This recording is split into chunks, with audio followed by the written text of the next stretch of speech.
લખપત તાલુકાના એકતાનગર ખાતે ભવ્ય રીતે 19મો ગણેશ મહોત્સવ ઉજવાયો હતો।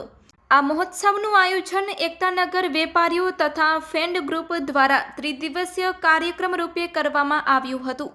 ગણેશ મહોત્સવ દરમિયાન નગરમાં શોભાયાત્રાનું આયોજન થયું હતું। સવારે આરતી, પૂજા અને પ્રસાદ વિતરણ સાથે રાસ ગરબા જેવા ધાર્મિક સાંસ્કૃતિક કાર્યક્રમો યોજાયા હતા।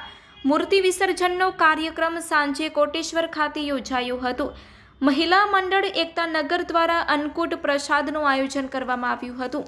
આ પ્રસંગે એકતાનગર વેપારી પ્રમુખ શક્તિસિંહ ઝાલા, લખપત તાલુકા ભાજપના પ્રમુખ ગણપતભાઈ રાજગોર, હિન્દુ યુવા સંગઠન લખપત પ્રમુખ દાનુભા સોઢા, લોહાણા મહાજનના પ્રમુખ દીપકભાઈ ગણાત્રા, ક્ષત્રિય સમાજ યુવા આગેવાન જીતુભા ઝાલા, પાંધરો પૂર્વ ઉપસરપંચ કુલદીપસિંહ ચાવડા, રાજેશભાઈ સોની, જહેશભાઈ દરજી, એકતા વિકાસ સમિતિના મંત્રી મહેશભાઈ ઠક્કર તથા અનેક આગેવાનો ઉપસ્થિત રહ્યા હતા। પૂજા અર્ચનાનું વિધાન શાસ્ત્રી અજીતભાઈ જોશી દ્વારા કરવામાં આવ્યું હતું। સમગ્ર કાર્યક્રમનું સંચાલન ફેન્સ ગ્રુપ દ્વારા કરવામાં આવ્યું હતું। અંતમાં મહોત્સવમાં યોગદાન આપનારા દાતાઓનું સન્માન કરવામાં આવ્યું હતું। Report by Adam Notiyar, Kutchkar TV news, bureau chief, Lakhpat taluka.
આજે શ્રી નવરાત્રિ મિત્ર મંડળ એકતાનગર અને યુવક મંડળ દ્વારા આયોજિત શ્રી ગણેશ મહોત્સવ એકતાનગર વર્માનગર 19મા વર્ષની અંદર મંગલ પ્રવેશ ખૂબ આનંદ થયો। આજે 3 દિવસથી ભગવાન ગણપતિ દાદાના પૂજન અર્ચન, હોમ હવન સહિત સત્યનારાયણ ભગવાનની કથા સહિત બધું કાર્યક્રમ રાખવામાં આવેલ અને આજે 3જા દિવસે ભગવાન ગણપતિ દાદાની મૂર્તિ પ્રતિમાનું શ્રી કોટેશ્વર મહાદેવ સમુદ્રની અંદર મૂર્તિ વિસર્જન કરવામાં આવશે। તો ખૂબ સરસ મજાનું આયોજન કરવામાં આવ્યું। નવરાત્રિ મિત્ર મંડળનો અને ફ્રેન્ડ્સ ગ્રુપ વર્માનગર એકતાનગરનો ખૂબ સુંદર આયોજન।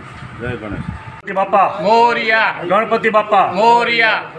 આજે એકતાનગર નવરાત્રિ મિત્ર મંડળ, અમારું ફ્રેન્ડ્સ ગ્રુપ, અમારી યુવા ટીમ, એકતાનગરના વેપારી મિત્રો, એકતાનગરના નગરજનો અને સોનલગઢના નગરજનો દ્વારા આ 19મું વર્ષ અમારું ગણેશ ઉત્સવનું આજે ધામધૂમથી આજે 3 દિવસ કેમ જતા રહ્યા અમને કોઈને ખબર નથી। આ 3 દિવસમાં અલગ અલગ દાતાઓના બધાના સહયોગથી આ સરસ મજાનું આયોજન થયું અને સત્યનારાયણ ભગવાન કથા, શ્રી ગણેશ યજ્ઞ અને આજે 3 વાગે બપોરે વાજતે ગાજતે બાપાની આપણે મૂર્તિની વિદાય માટે નીકળશું અમે નાણસોર કોટેશ્વર મુકામે। તો સર્વ ભક્તોનો અમારું મંડળ વતી ખૂબ ખૂબ આભાર અને આવા સરસ મજાના કાર્ય એકતાનગરના આંગણે થાય છે એના માટે પણ હું બધા આપણા ભાવિકોનો, અમારા જે ફંડ ફાળો આપે છે એમનો પણ આભાર માનું છું। ખાસ તો અમારા શાસ્ત્રી શ્રી અજીતભાઈ જોશી, તીર્થરાજ નાણસોરના ગોર છે, એ સતત 25 વર્ષથી નવરાત્રિ અમારી 25 વર્ષ ચાલુ છે પણ એ સતત અમારી સેવા આપે છે, એમનો પણ ખૂબ ખૂબ આભાર। દરેક દાતાશ્રીઓનો, યુવા ટીમનો, અને કોઈ એક માણસનું કામ નથી, આ બધા ભેગા મળી અને આ સરસ મજાનું આયોજન થાય છે। આજે મહિલા મંડળ દ્વારા આપ જોઈ શકો છો કે 56 ભોગનો પ્રસાદ છેલ્લા 3 વર્ષથી ધરાય છે। તો મહિલા મંડળનો પણ આભાર માની છીએ અમે। અમારા પૂજારી હસમુખ ભારતી ગોસ્વામી, માયારામગીરી બાપુ, એમને પણ ચરણોમાં વંદન અને આવા સરસ મજાના કાર્યો થતા રહે એવી બસ આ હનુમાન દાદા પાસે પ્રાર્થના। જય માતાજી, અસ્તુ।